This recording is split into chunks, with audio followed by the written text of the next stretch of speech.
السلام علیکم ورحمۃ اللہ تعالیٰ وبرکاتہ۔ دوستوں، میں امید کرتا ہوں کہ آپ سب خیر وافیت سے ہو گے۔ میں آپ کی خدمت میں مفتی سلمان اظہری کے حوالے سے بیان لے کر آیا ہوں۔ اس بیان کو مکمل ضرور سنیں۔ بنا کسی طریقے بیان کو شروع کرتے ہیں۔ اگر آپ ہمارے چینل پر نئے ہیں، چینل کو سبسکرائب کریں، ویڈیو کو لائک ضرور کریں۔ بیان یہ رہا۔ میرے عزیزو، جو غور و فکر کرنے والے سائنسدان ہیں وہ بھی اب اس نتیجے پر پہنچے ہیں کہ دنیا میں ایک بہت بڑا دھماکہ ہوا تھا کئی ارب سال پہلے، کئی لاکھ سال پہلے، ان کے اعتبار سے، ان کے علم کے اعتبار سے، جس کو یہ بگ بینگ کہتے ہیں۔ تو سائنسدان یہ کہتے ہیں کہ کئی سالوں تک اس روئے زمین پر صرف سمندر تھا، اور سمندر میں بھی جو گیس ہوتی تھی وہ سب ہائیڈروجن، اور صرف 99% ہائیڈروجن اور 1% صرف آکسیجن کا یہاں پر وجود تھا، جس کی وجہ سے کوئی دوسرا زندہ رہ نہیں سکتا تھا۔ یہ سائنسدانوں کی تحقیق ہے۔ اس کے بعد پھر انہوں نے یہ کہا کہ ایک دھماکہ ہوا، اور سمندر سے، پانی سے ہر چیز بنتی چلی گئی، پانی سے بنتی چلی گئی۔ یہ 21ویں صدی میں بات کی جا رہی ہے، اور قرآن میں مولا فرماتا ہے وَجَعَلْنَا مِنَ الْمَاءِ كُلَّ شَيْءٍ حَيٍّ، ہم نے ہر چیز کو پانی سے بنایا ہے۔ یہ رب تعالیٰ فرما رہا ہے، جس کا قرآن عظیم گواہی دے رہا ہے۔ قرآن کس زمانے میں اترا وہ بھی آپ کے ذہن میں ہونا چاہیے۔ کس زمانے میں قرآن آیا ہے یہ بھی آپ کے ذہن میں اچھی طرح سے فٹ ہونا چاہیے، تاکہ اب سائنس کی تحقیقات اور اس زمانے کو میچ کر کے دیکھ سکیں آپ۔ قرآن اس زمانے میں آیا ہے جہاں یورپ میں لوگ جانوروں کے ساتھ رہتے تھے۔ امریکہ کا تو انکشاف بھی نہیں ہوا تھا، امریکہ نام کا کوئی ملک ہے یہ پتہ بھی نہیں تھا لوگوں کو۔ جتنی دنیا تھی اس میں سب سے زیادہ تہذیب والا ملک، تمدن والا ملک ایران تھا، عرب تھے، روم تھے، باقی سب تو بچھڑے ہوئے لوگ تھے۔ روم، ایران اور عرب کو اس زمانے میں تہذیب والا کہا جاتا تھا۔ ان کی تہذیب کا عالم یہ تھا کہ جب میرے آقا صلی اللہ تعالیٰ علیہ وسلم مدینہ طیبہ میں تشریف لائے، یہ بہت بڑے تہذیب والوں کی بات میں کر رہا ہوں، یعنی بہت نالج رکھنے والوں کی بات کر رہا ہوں۔ اتنا نالج تھا کہ جب میرے آقا مدینہ میں تشریف لائے تو صرف 6 لوگوں کو لکھنا آتا تھا۔ یہ بڑے تمدن والے لوگ تھے، بڑے نالج والے لوگ تھے۔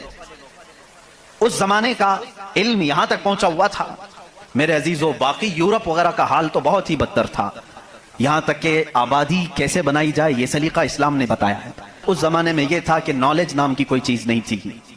وہ لوگ انت وشواس، جیسے آج بھی ہمارے ہاں کچھ لوگوں میں موجود ہے، اندھا یقین، ان چیزوں پر بہت عمل کرتے تھے۔ صرف یہ بات میں عرض کرنا چاہوں گا کہ قرآن اس زمانے میں نازل ہوا ہے جب علم کا وجود زیادہ نہیں تھا لوگوں کے پاس، اتنا کہ کوئی اکا دکا لکھنا جانتا تھا۔ اور کس پر نازل ہوا یہ بھی آپ کے ذہن میں ہونا چاہیے۔ 2 چیزیں دماغ میں رکھیں، اس کے بعد پھر میں قرآن کی آیتیں پڑھتا ہوں۔ ایک، ماحول ایسا ہے سائنس کا وجود نہیں، علم کا وجود نہیں، علم نام کی چیز ہی نہیں تھی لوگوں کے پاس، اور جس پر نازل ہوا وہ ایسا رسول ہے جو کسی کا شاگرد بھی نہیں۔ میں یہ کہہ رہا تھا آسمانوں اور زمینوں میں اللہ نے فرمایا میری نشانیاں ہیں۔ غور و فکر کرنا چاہیے، نشانی کیسے؟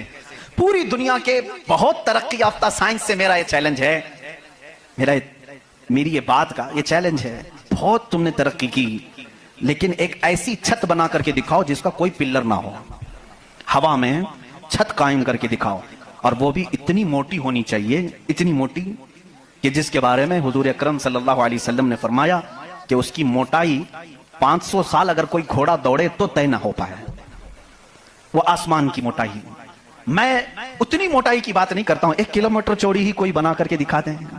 سائنس ہمارا بہت ترقی کر چکا ہے، نہیں بنا سکو گی، لیکن کائنات کی اس پوری زمین پر اللہ رب العزت نے ایک چھت ہمارے سروں پر رکھی ہے، اور سب کو معلوم ہے وہ چھت کیسی ہے، بغیر پلر والی ہے۔ کہیں اس کو ستون دیکھا آپ نے؟ اللہ الذی رفع السماوات بغیر عمد ترونها، قرآن کہتا ہے وہ اللہ ہی ہے جس نے بغیر ستون کے آسمانوں کو بنایا، اور تم بھی اس کو دیکھ رہے ہو۔ قرآن چیلنج کر رہا ہے، تم بھی اسے دیکھ رہے ہو۔